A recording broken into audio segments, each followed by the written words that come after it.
The letter arrived before the paint on my front door had fully dried. By the time I finished reading the first paragraph, my hands were shaking so hard the paper crackled like fire. My name is Claire Bennett. I am 34 years old, and the day I finally opened the doors to my dream studio was the day my family decided it had never really belonged to me. The sign outside read Bennett Clay House in soft ivory lettering against matte black wood. I had stood beneath it that morning with dust on my jeans, a smudge of pale blue paint on my wrist, and tears burning behind my eyes. The old pottery workshop on the edge of Savannah's historic district had taken 11 years of sacrifice, 3 years of freelance work after midnight, and more faith than I knew I possessed. The roof had sagged when I bought it. The windows rattled in their frames. The floors were scarred with age and neglect. But when the late afternoon sun poured through the tall front panes and lit up the rows of hand-thrown bowls and unfinished clay, the place looked less like a building and more like a second life. I should have known peace would not last. I texted my family a photo of the front room just after noon. A simple message. It is finally real. I did it. My mother, Elaine, replied first. It is smaller than I expected. My father, Gordon, wrote 10 minutes later. Hope you were not reckless with financing. Only Vanessa, my older sister, said anything that sounded warm. Wow. This would actually be perfect for an intimate wedding weekend. I stared at her message a little too long. Vanessa had a way of making admiration sound like possession. Even as children, she could walk into a room, smile, and somehow make everything inside it orbit her. At 7, she cried once over a cracked porcelain doll and my parents drove across 2 counties to replace it before bedtime. At 7, I broke my wrist falling off a borrowed bicycle and waited 3 hours in urgent care while my mother took a phone call about Vanessa's dance recital costume. That was our family in one image. Vanessa at the center. Me at the edge. Useful. Quiet. Expected to endure. Still, some foolish part of me wanted this day to be different. I spent the evening arranging wildflowers in old cream pitchers, lighting candles along the window ledge, and setting out plates for the dinner I had invited them to. I cooked rosemary chicken, roasted carrots glazed with honey, and the lemon cake my grandmother used to make before she died. I wanted the room to feel warm. Soft.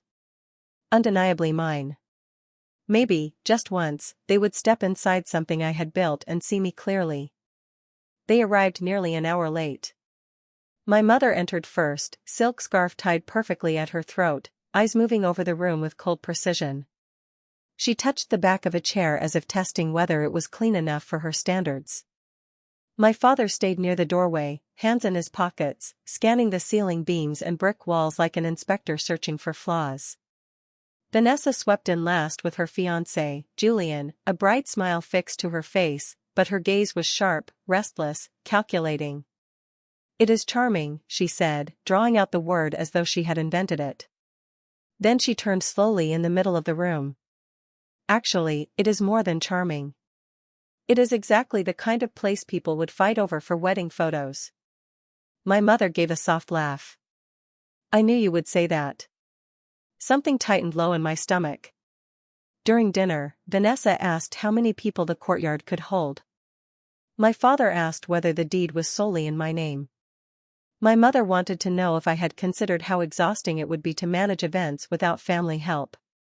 Their questions came one after another, smooth and smiling, but each one landed like a blade slipped between ribs. Then Vanessa set down her wineglass and said, almost lazily, we should talk this week. There are some things Mom and Dad and I already assumed about the space. Assumed what? No one answered directly. My mother only folded her napkin and smiled at me with that careful expression I had known since childhood, the one that always appeared right before I was told to be reasonable. After they left, the studio felt too quiet. Too still. I stood alone among the candles and half-empty plates, listening to the old building breathe around me, and for the first time all day, pride gave way to dread. The envelope came the next morning. Inside was a formal demand letter from an attorney, stating that Bennett Clay House had been developed with the understanding that it would serve as a family asset for Vanessa's future, and that any attempt by me to claim exclusive ownership was a violation of that agreement. I read the words once. Twice. 3 times. Then I laughed. A hard, breathless sound. Not because it was funny. Because in that brutal, shimmering moment, I finally understood the truth. They had never underestimated me. They had always known exactly how much I was capable of building. They just believed it should belong to Vanessa in the end. By noon, 3 different relatives had called me a disappointment, and one had the nerve to say she was praying for my conscience. I sat alone at the long work table in the center of Bennett Clay House, the legal letter spread open beside a half-finished ceramic vase, and felt something inside me turning cold. Not broken. Not shattered. Cold. Like hot metal plunged into water. The kind of cold that does not cry right away because it is too busy understanding the shape of the wound. Outside, Savannah moved as it always did, slow and elegant beneath its curtains of Spanish moss. Tourists drifted past old brick storefronts. Carriages rattled in the distance. Somewhere down the block, someone laughed. But inside my studio, the air felt sealed, heavy with the scent of clay dust, dried paint, and betrayal. I called my mother first.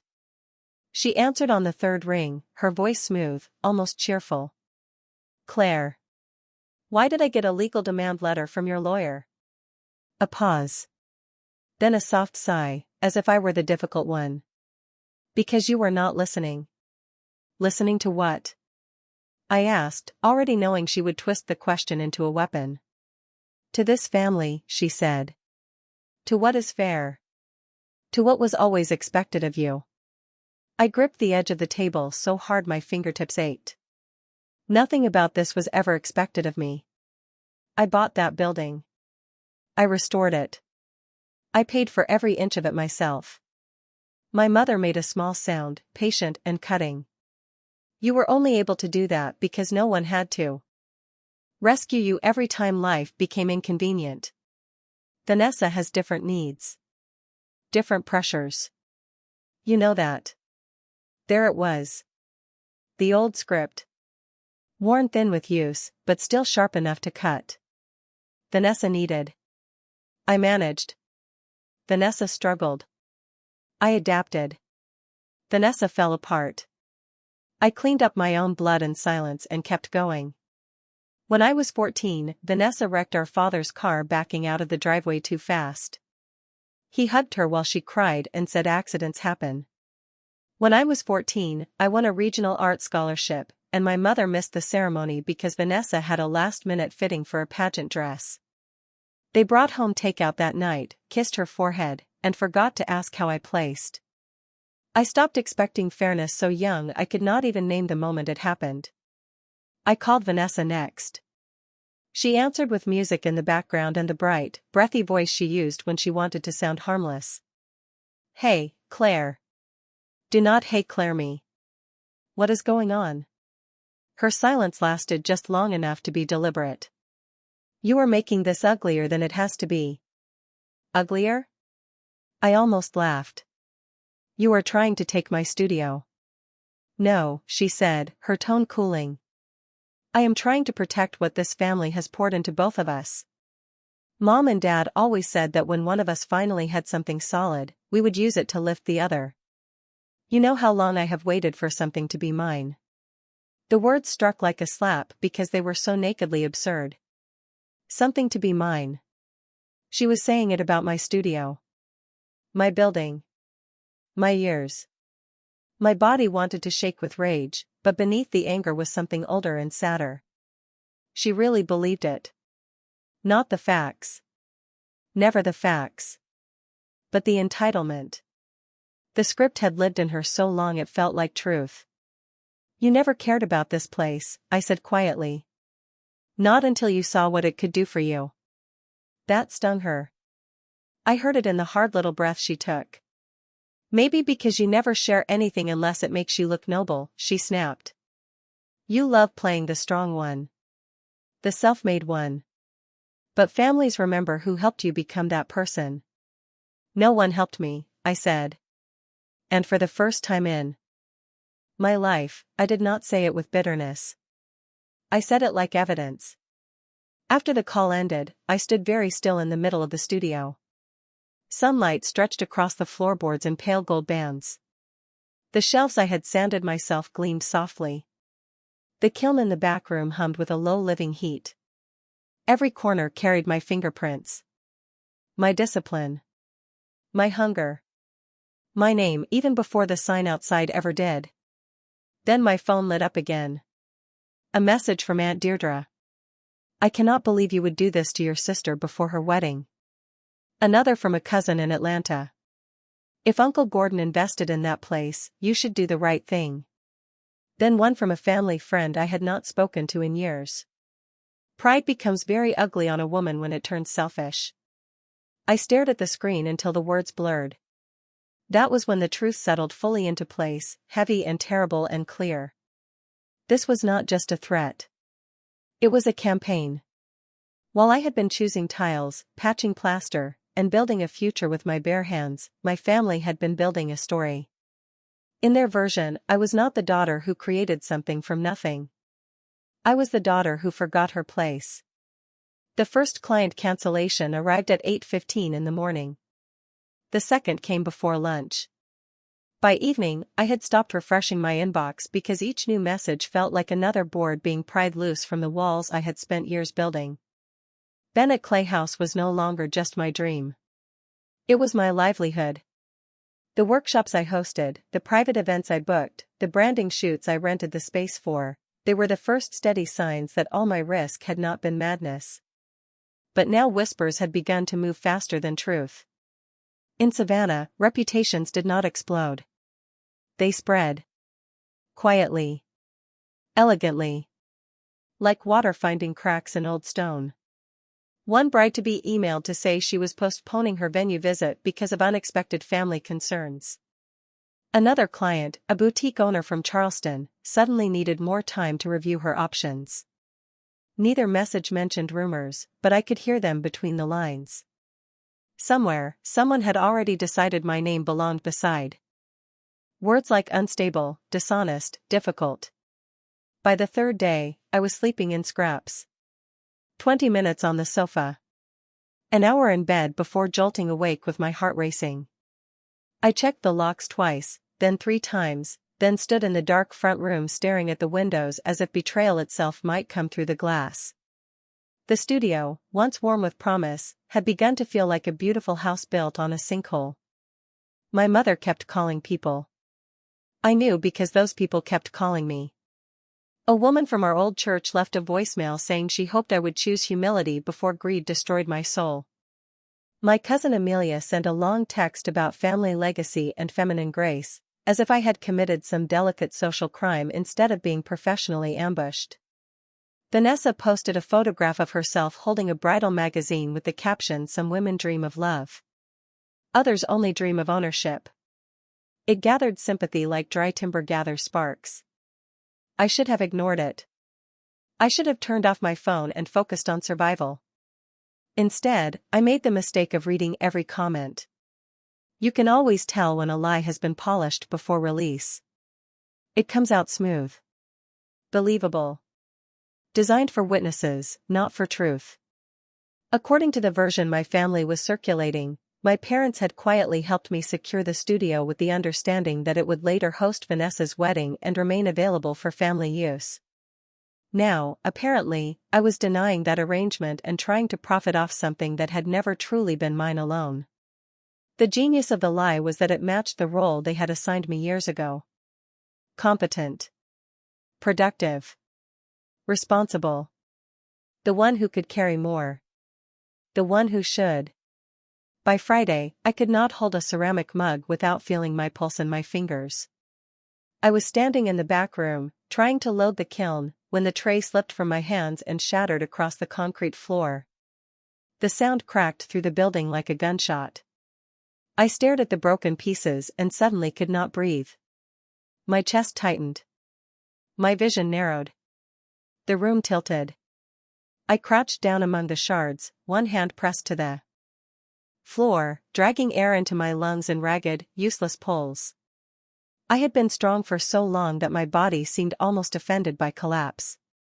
But it came anyway. Swift. Ruthless. Complete. Claire. The voice reached me through the ringing in my ears. I looked up and saw Naomi Price standing in the doorway, still in her linen blazer from the design firm across the square. She had rented the studio twice for editorial shoots and once for a launch dinner. Sharp-eyed, impossible to impress, and not remotely sentimental, Naomi was the last person I expected to see in that moment. She took in the broken tray, my face, the legal folders scattered across the work table, and said nothing foolish.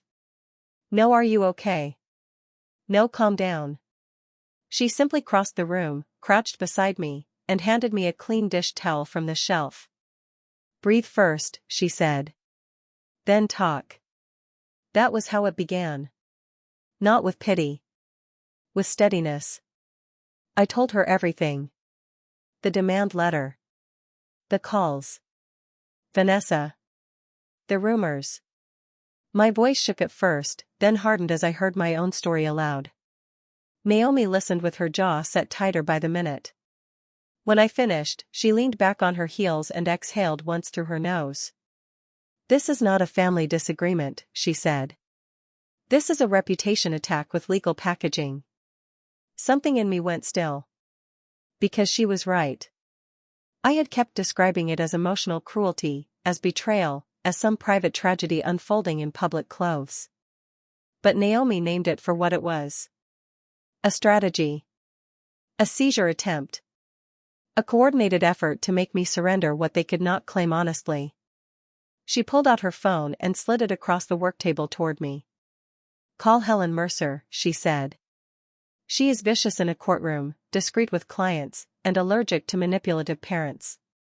You need counsel today, not next week." I stared at the number on the screen. Naomi folded the towel over one of the broken shards and added, in a voice as calm as glass, "They picked the wrong sister to underestimate. They just do not know it yet." The courtroom smelled of polished wood, old paper, and restraint. By the time the bailiff called our case, my heartbeat had settled into something strange and steady. Not peace, not confidence, but a kind of sharpened readiness. The kind that comes when fear has burned so long it leaves only steel behind. I wore a navy dress with a high collar and my hair pulled back cleanly from my face. No softness. No distraction. Across the aisle, my family looked like a painting of respectable grief. My mother sat with gloved hands folded in her lap, her mouth set in a line of wounded dignity. My father stared forward with the stiff posture of a man determined to look wronged. Vanessa sat between them in cream silk, luminous and carefully composed, one hand resting over the engagement ring she kept turning toward the light. If a stranger had walked in, they would have known exactly who the courtroom was supposed to pity. Then Helen Mercer stood. Until that morning, I had only seen Helen in offices, conference rooms, and once in the back corner of a coffee shop where she read through my family's demand letter with the expression of someone studying mold. In court, she became something else entirely. She rose without hurry, adjusted one cuff, and carried herself to the lectern with the cool precision of a blade being unsheathed. Counsel for the plaintiffs opened first, wrapping lies in polished language. He spoke of family intention, shared expectations, verbal understandings formed over years of sacrifice. He described Bennett Clay House as though it had risen not from my labor, but from some invisible pool of parental devotion. He called it an asset meant to benefit the family, especially Vanessa, whose future wedding plans had supposedly always been part of the studio's purpose. The words were smooth. The kind designed to settle over a room before anyone thought to question them. Then Helen began her cross-examination. Did the plaintiffs transfer funds into my client's purchase account? No documented transfer. Did they appear on the deed? No. Was there a written partnership agreement, shared ownership contract, or even a signed memorandum of family intent? No. Did Vanessa Bennett contribute to the mortgage, the restoration, the permits, the insurance, the contractor payments, or the operating expenses? No. Each answer landed with a dull, brutal force. No. No. No. My mother tried to rescue the story when she took the stand. Her voice trembled beautifully. She spoke about sacrifice, about how families do not always write down love, about how some expectations are simply understood. She said I had always known that once I became established, I would use my stability to support Vanessa. She said the studio had never been just mine in spirit. In spirit. Helen let the phrase hang in the air for a moment like smoke before she struck. Mrs. Bennet, she said, is it also your testimony that your daughter funded the restoration with money the family intended her to hold on behalf of Vanessa? Yes. Helen lifted a folder. Then perhaps you can explain why, in this email written 2 months before the studio opening, you told your sister, Claire will be fine as always. Vanessa is the one who deserves something beautiful for once. The courtroom went still. My mother's face changed first. Not dramatically. Just enough. A flicker in the eyes. A tightening around the mouth. For the first time that day, she looked less like a victim and more like someone caught standing where she had no right to be. Helen did not stop. She moved next to another email, then another. In one, Vanessa complained about venue prices and called my studio the perfect answer. In another, my father referred to the building as Claire's obsession before later claiming it had always been a family project. The contradictions stacked quickly, each one small enough to deny on its own, but together they formed a wall my family could no longer climb over. Then came the witness who changed the room. Arthur Cole was 72, stooped in the shoulders, with clay permanently settled into the lines of his hands. He had worked in that building decades earlier when it was still a functioning pottery workshop. His voice was rough, but steady.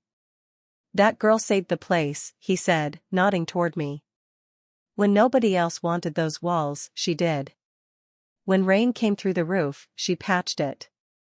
When the kiln cracked, she found a man 2 counties over who still knew how to repair that model. I saw her scraping floors by hand after dark. Saw her carrying lumber. Herself. If that place belongs to anybody, it belongs to the woman who bled into it. I did not realize I was crying until Helen passed me a tissue without looking at me. Vanessa's composure broke next. Under questioning, she admitted she had never shown real interest in the studio until her wedding planner told her that comparable venues were far outside her budget. She said it badly. Too fast. Irritated rather than heartbroken. For one fatal second, entitlement slipped past performance. So this was never about family legacy, Helen said quietly. It was about convenience. Vanessa opened her mouth. Closed it. Looked toward our mother. And in that glance, years of hierarchy lit the room brighter than any chandelier. The golden child waiting to be rescued. The parents waiting to see if charm would still work. The daughter they had underestimated sitting 5 yards away, no longer asking to be loved correctly, only daring them to lie one more time in public. When the judge called for recess, I remained in my seat, hands clasped so tightly in my lap they ached. Across the aisle, my family huddled around their attorney, their faces drained of color, their confidence leaking out in silence. Helen leaned toward me and spoke just above a whisper. They came in here expecting you to fold. She glanced at the stack of evidence between us, then at my mother's bent head, then back at me. Now they know exactly who they tried to bury. The judge returned at 2:17 in the afternoon, and the entire courtroom rose around me in one sharp rustle of fabric and breath. My knees felt weightless. My hands were cold. But somewhere beneath the fear, beneath the exhaustion, there was something new. Not hope exactly. Something quieter. Something firmer. The knowledge that no matter what happened next, I had finally stopped apologizing for existing. Judge Holloway adjusted her glasses, glanced down at the file before her, and began to speak in a voice so measured it forced every person in the room to listen. The plaintiffs have failed to establish any legal basis for shared ownership, verbal contract, or family trust over Bennett Clay House. For one suspended second, no one moved. Then the rest came. All claims are dismissed with prejudice. The court further finds that the defendant incurred substantial legal harm responding to a claim built on assumption, misrepresentation, and unsupported entitlement. Reasonable legal fees will be awarded accordingly. My mother made a sound so small it barely qualified as a gasp. Vanessa turned pale beneath her makeup. My father stared straight ahead, jaw clenched, as if dignity might still be recovered through posture alone. But it was over. Not unraveling. Not uncertain. Over. I had won. And yet victory did not crash through me like triumph. It arrived like rain on scorched ground. Quiet. Delayed. Almost too gentle for the destruction that had come before it. Helen touched my arm once, brief and professional. "You are free to go home," she said. Home. That word nearly undid me. Outside the courthouse, the Savannah air felt warm and salt-soft against my skin. Naomi stood waiting at the bottom of the steps, sunglasses pushed into her hair, one hand wrapped around 2 cups of coffee she had probably bought long before the ruling. She looked at my face, saw the answer instantly, and opened her arms without a word. I let myself lean into her for exactly 3 seconds before pulling back. "You did not just save your studio," she said. "You saved your name." I wanted that to feel like enough. Maybe it was enough. But as I drove back through the old streets draped in Spanish moss, past iron balconies and fading brick, the ache inside me widened instead of shrinking. Because the court had only confirmed what my heart had resisted for years. My family had never misunderstood me. They had understood me perfectly. My discipline. My endurance. My talent. My loyalty. They had seen all of it. They had simply believed it should remain available for someone else. When I unlocked Bennett Clay House, the late sun was pouring through the front windows in long golden sheets. Dust motes drifted in the light like tiny suspended stars. The room smelled faintly of clay, wood polish, and yesterday's extinguished candles. I stood in the center of it and listened. No accusations. No careful sighs. No one asking me to be reasonable.